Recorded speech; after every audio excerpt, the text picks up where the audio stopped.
And now it's time for your real estate video update with your local Toledo realtor, Jon Modene. All right, it's Jon Modene at RE/MAX Masters. Thanks for investing your time watching one of my video blog updates, and I appreciate it. And I've got a winter update checklist for you, not about the market, but about your house, taking care of your house in the winter. I told my wife last year it's going to be a terrible winter. I was wrong. We didn't have to shovel at all. This year, I'm not predicting because I'm afraid of this winter. We're going to make up maybe for all the snow we had, or it could be another glorious winter, almost like the winter without a winter. So here's the danger in the formerly Great Black Swamp known as Perrysburg and its environs.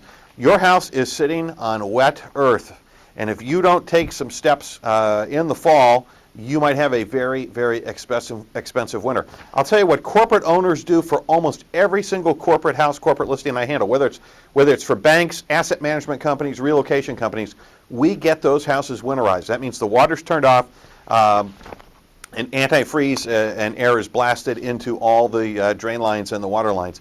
Why do you do that? Well, if in case the power fails, in case we have that 1979 type of ice storm we had before, that every 20 years that big storm comes through and knocks the power out for 3 days, all your preparations will be blasted if the house goes through a hard freeze. And in fact, to this day, you can still go out in the township in Wood County and you can see the older houses that are 30, 40, 50 years old that went through that terrible winter. I think it was in 78 or 1980, right at 78, I believe. They went through that winter. You can see where the lines froze and the plaster and lath and the drywall had to be hauled out and removed to replace the lines that froze at every juncture. So the first thing you need to do, if you're going to be away for the winter, if your house is going to be empty, it's not enough to turn the water off.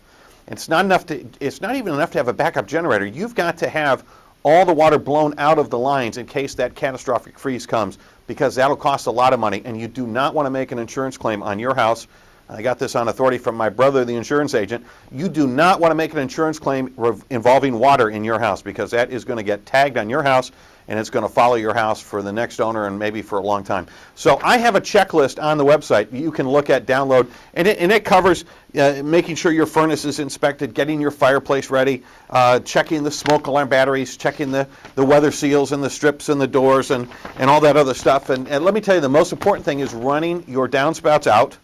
Make sure the water is going away from your house, making sure the grade around your house slopes gently away from your house. And we do that because of the high clay content in our Hoytville clay soil here in Wood County and Lucas County. We want to get that water away from the house, because if it's not, when the sun comes up and the clouds go by, your house can go through hundreds of freeze-thaw cycles right around the foundation on a sunny day in the winter. And that freeze-thaw, the water freezes and thaws and expands and puts tremendous hydrostatic pressure on your walls. It cracks them, it destroys them, and then water intrudes, and then you got big problems. So the number one thing to do is prepare your house. If you're gone, winterize it. And the number two thing you need to do is keep the water away from the outside walls and the foundations, because even a well-prepared basement, a modern basement without the clay right around it, with soil removed from it and pea gravel put around it, can still be harmed if the water just from your gutters dumps right into the house. So those are the main things: plumbing freezes and preventing that freeze-thaw cycle on the outside walls. You can work and make sure your fountains are put away, the hoses are taken off the spigots. You can get all that stuff ready, get an emergency kit ready. That's another recording for another day. But I will tell you, the main problem we see is water intrusion from power failures. Let me just say another word here about sump pumps, and this specifically has to do with Perrysburg, Sylvania, Toledo. You can get a water-powered backup sump pump, and it's much better to have that than a battery-powered sump pump. Again, if we have one of those catastrophic power goes off for 24, 48, 72-hour kind of events, that battery backup is going to be good for about 3 or 4 hours, and then you're in big trouble. So a water-powered backup put in by a plumber costs around $800.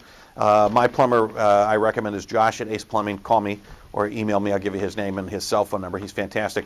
But put a water-powered backup in if you have a finished basement. If you have a normal basement, if you have a finished basement, you need a water-powered backup. You need a backup generator somewhere on site and a backup sump pump in a box ready to go.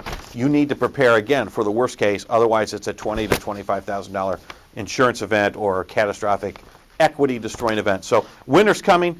I think it's going to be a rough winter. Don't quote me on that, but I think it's going to be a rough winter, and you got to get ready in Northwest Ohio. There's a few ideas. The rest are included on the website. Have a great day, and thanks for your time.